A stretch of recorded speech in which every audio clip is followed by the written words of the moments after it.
Meus irmãos, nós que estamos à frente desse pequeno rebanho, nós temos uma grande responsabilidade, porque daremos contas das almas que estão aqui conosco a Deus. Daremos conta tanto no sentido de encaminhá-las à verdade, como daremos conta se a dissuadirmos da verdade. É uma grande responsabilidade. Para isso, precisamos, com certeza, sermos pacientes, sermos amáveis, compreensivos, didáticos. Precisamos ser bons ensinadores, mas também precisamos ser objetivos, incisivos, não dando espaço à margem de dúvidas. O nosso exemplo e modelo, que é o nosso Senhor e Salvador, Jesus Cristo, ele nos recomendou que fôssemos sim, sim, não, não. Aquele que não ajunta, espalha. O que Cristo quis dizer com isso? Ou nós estamos pela verdade, ou contra a verdade. Ok? Então, vamos ser direto ao ponto. Vamos abrir a palavra de Deus e vamos tentar trazer luz àquilo que foi abordado aqui durante essa tarde, essa noite. No livro que estudamos recentemente, no livro de Timóteo, no finalzinho da primeira carta, Deus dá um importante ensinamento para Timóteo, através da vida de Paulo. E, logicamente, não é apenas para Timóteo, mas é para mim e para você. Está lá no finalzinho da primeira epístola, no capítulo 6, a partir do versículo 20. Está escrito: E tu, ó Timóteo, guarda o que te foi confiado, evitando os falatórios inúteis e profanos, e as contradições do saber, como falsamente lhe chamam. Então, quando Paulo diz que essas contradições do saber são falsas, é um falso saber. Terminando no versículo 21, pois alguns professando o quê? O falso saber, se desviaram da fé. A graça seja convosco. Bom,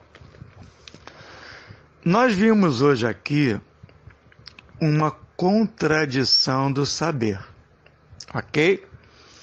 Eu sou um ser humano igual a vocês.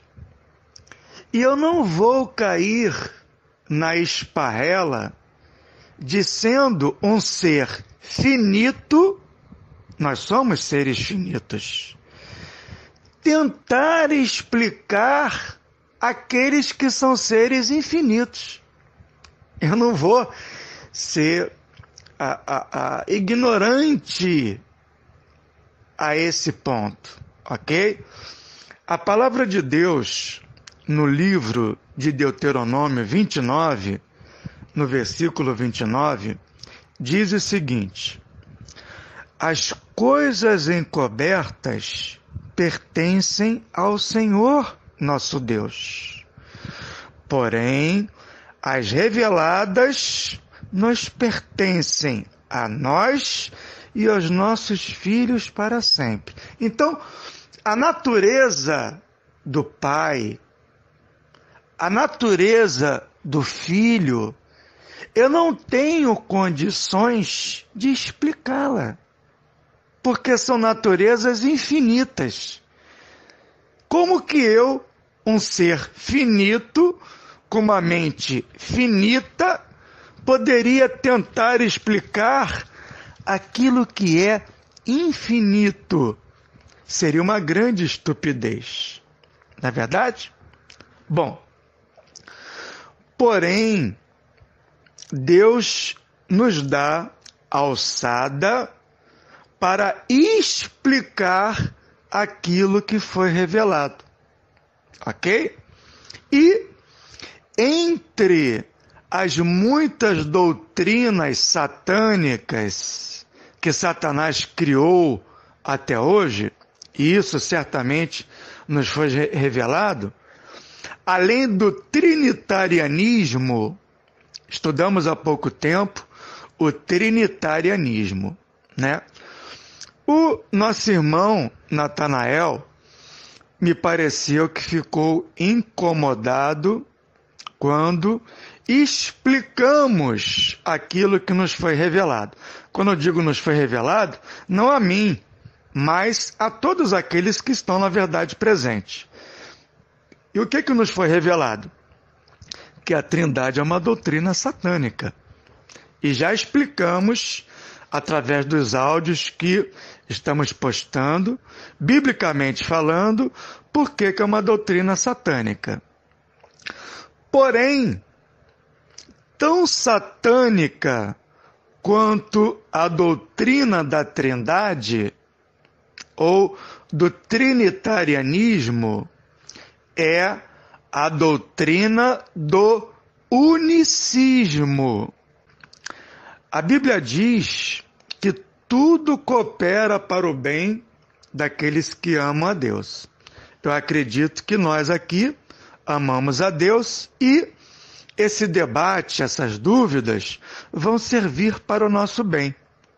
E o nosso irmão Natanael, eu vou pedir que ele confirme, mas eu particularmente não preciso que ele confirme, porque por aquilo que ele falou nos seus áudios, ele nos revelou que ele é um unicista. O que é um unicista?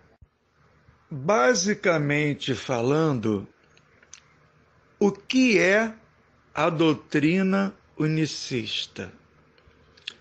A doutrina unicista é uma variante da doutrina trinitarianista.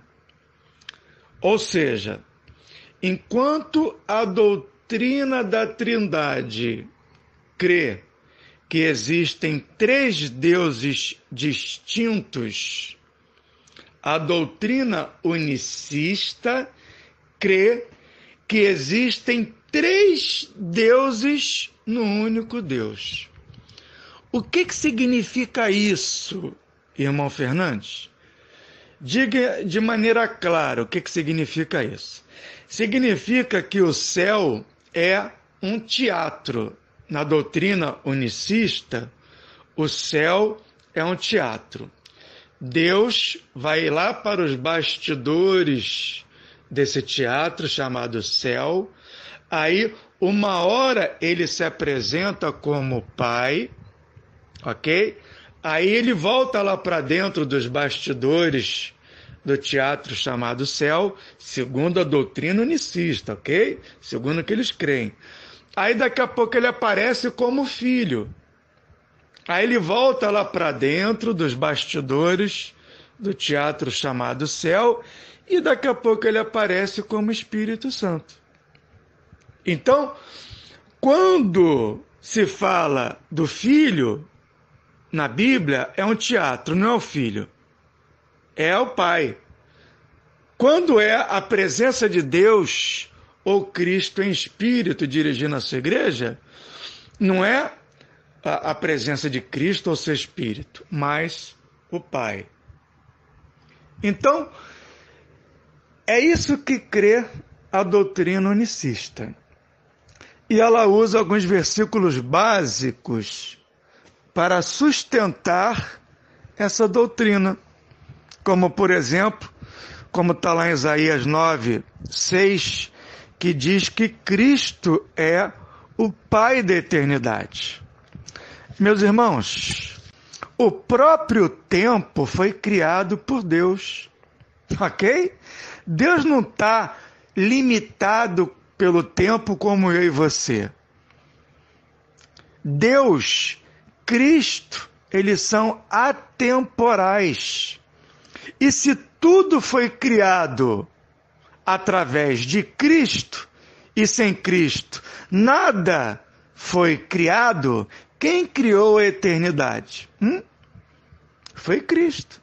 Se ele criou a eternidade, se Deus usou o seu Filho para criar a eternidade ou o tempo, então é natural que a Bíblia chame Cristo de o Pai, o progenitor da eternidade.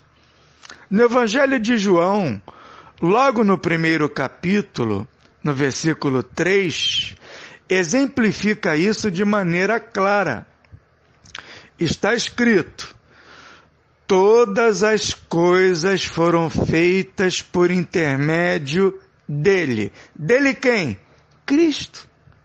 E sem ele, nada do que foi feito se fez. Nada, inclusive o próprio tempo. Ok? Então, por isso que a Bíblia chama ele de o Pai da eternidade. Outro versículo que os unicistas utilizam é, por exemplo, quando Cristo disse que ele e o Pai, eu e o Pai somos um. Meus irmãos, isso é uma coisa óbvia. Até uma criança entende isso. Ele não estava dizendo que ele era o Pai. Ele estava dizendo que, em propósito, ele e o Pai eram um. Em propósito. Outro versículo que os unicistas utilizam é quando a Bíblia relata que Emanuel é Deus conosco. Aí, levando ao rigor da letra, e a letra mata, mas o Espírito, ele nos vivifica, aí os unicistas interpretam que quando a Cristo foi dado o título de Emanuel, ali está dizendo que Deus, o próprio Deus, é que estava nascendo da Virgem Maria. Quando, na verdade, Deus conosco é Deus se reconciliando com a humanidade através do seu Filho. Isso que é Deus conosco. Cristo é Deus conosco. Aquele que Deus enviou para reconciliar a humanidade com Ele.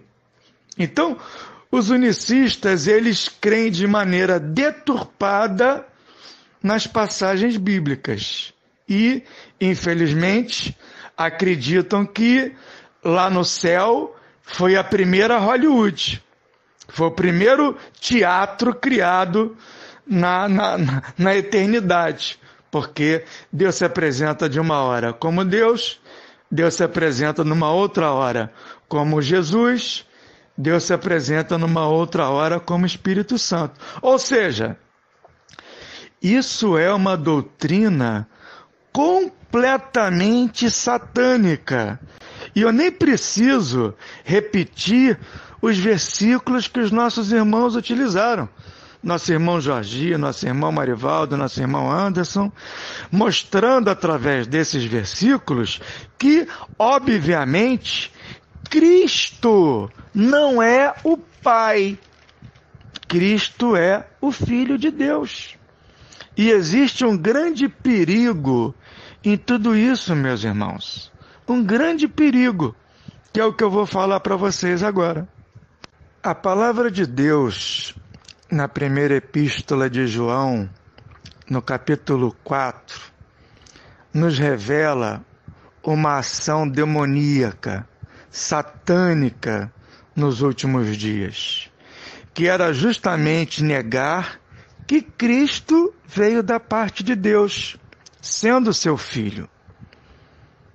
Ou seja, a doutrina unicista, ela é 100% diabólica, 100% satânica, porque ela frontalmente ataca aquilo que o apóstolo João nos ensina nessa epístola. Está escrito lá no capítulo 4 da primeira epístola de João: amados, não deis crédito a qualquer espírito. Antes provai os espíritos se procedem de Deus. Porque muitos falsos profetas têm saído pelo mundo fora. Nisto reconheceis o Espírito de Deus. Todo espírito que confessa que Jesus Cristo veio em carne é de Deus. E todo espírito que não confessa a Jesus não procede de Deus. Pelo contrário, este é o espírito do anticristo, a respeito do qual tendes ouvido que vem e presentemente já está no mundo. O que a Bíblia quer dizer quando diz que todo espírito que confessa que Jesus Cristo vem em carne é de Deus? Esse espírito está com E minúsculo. Esse espírito somos nós. Todos aqueles que confessam que o Filho de Deus encarnou e morreu por nós é de Deus. E todo espírito, ou toda pessoa que não confessa que Jesus procede de Deus, esse é o espírito do anticristo. Então, ser unicista é ser alguém que está crendo em algo que ataca de maneira direta a verdade bíblica, que ensina que Cristo foi gerado por Deus, veio em carne e se entregou por mim e por você. Ok? Para finalizar, que está chegando na hora da oração, nosso irmão Leandro Gutierrez tinha dúvida sobre a primeira epístola de João, capítulo 5, do versículo 6 ao 8. Ok? E vou explicar para os irmãos. Irmão Leandro Gutierrez e demais irmãos, tudo que está entre colchetes na Bíblia não consta no original. Tudo que está em colchetes, entre colchetes na Bíblia, não consta no cânon bíblico. Ou seja, você descarta. Então, como que ficaria os versículos 6, 7 e 8 sem o que está entre colchetes? Eu vou ler para finalizar. Versículo 6, 1 João, capítulo 5, versículo 6. Este é aquele que veio por meio de água e sangue, Jesus Cristo, não somente com água, mas com a água e com o sangue. E o Espírito é o que dá testemunho, porque o Espírito é a verdade. O próprio Senhor Jesus, ele disse o quê? Eu sou o caminho, a verdade e a vida. Ok? Versículo 7. Olha como é que fica o versículo 7 sem colchetes. Eu vou ler direto 7 e 8, sem colchetes. Ok? Vamos lá. Pois há 3 que dão testemunho. Acabou o versículo 7. Aqui quando começa o colchete, acabou o versículo 7. Vamos para o versículo 8. Despreze o colchete. Então vamos ler tudo junto. Porque há 3 que dão testemunho: o Espírito, a água e o sangue. E os 3 são unânimes num só propósito. Ok? O Espírito de Cristo, a água, que representa o batismo, e o sangue do seu sacrifício. Ok? Então, você desconheça onde está escrito: no céu, o Pai, a Palavra e o Espírito Santo. E esses 3 são um. E 3 são os que testificam na terra. Tudo isso que eu acabei de ler agora, que está entre colchetes, você simplesmente despreze. E leia versículos 6, 7 e 8, sem o que está nos colchetes. Fazendo isso, nós simplesmente eliminamos toda a margem de dúvida em relação a essa passagem que claramente foi introduzida para dar respaldo à doutrina da Trindade, ok?